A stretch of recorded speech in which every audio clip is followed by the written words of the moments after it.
Birmingham's historic treasures are at risk, and the reason might shock you. While the city boasts over 2,000 listed buildings and 30 conservation areas, a growing concern has emerged: a severe shortage of skilled staff to protect them. But here's where it gets controversial. Is this a staffing issue, or a symptom of deeper financial constraints plaguing local councils across the UK?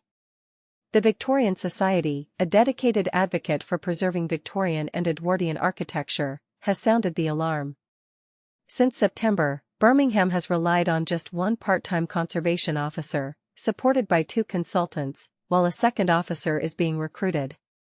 The Society has raised these concerns directly with the council's chief executive, fearing that the city's heritage is slipping through the cracks. And this is the part most people miss: the council insists staffing isn't the problem. A spokeswoman explained that issues like disrepair often stem from buildings being vacant or in poor condition, a nationwide challenge, not a local staffing crisis. Yet, examples like the iconic Bartons Arms pub and Handsworth Park Lodge tell a different story. The Bartons Arms, a beloved spot for fans near Villa Park, closed this year and now sits vacant.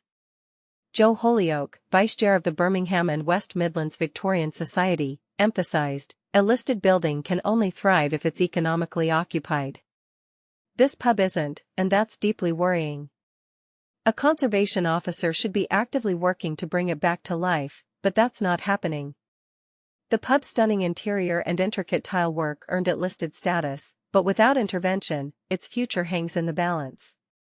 Handsworth Park Lodge, once described as a lovely building, has been boarded up and targeted by arsonists.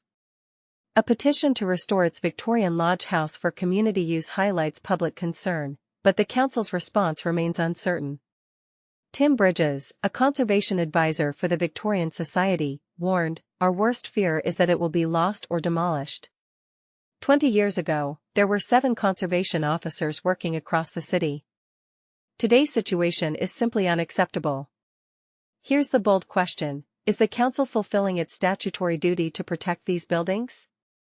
While they cite reduced funding as a major hurdle, a struggle shared by councils nationwide, critics argue that more creative solutions are needed. After all, Birmingham's heritage isn't just about bricks and mortar, it's a legacy that defines the city's identity. The council spokeswoman reaffirmed their commitment to preserving Birmingham's heritage but acknowledged the financial pressures. "We have to work within the resources available," she said. But is that enough? As historic sites continue to deteriorate, the debate rages on. What do you think? Is this a staffing issue, a funding problem, or something else entirely? Let us know in the comments. Your voice matters in this critical conversation.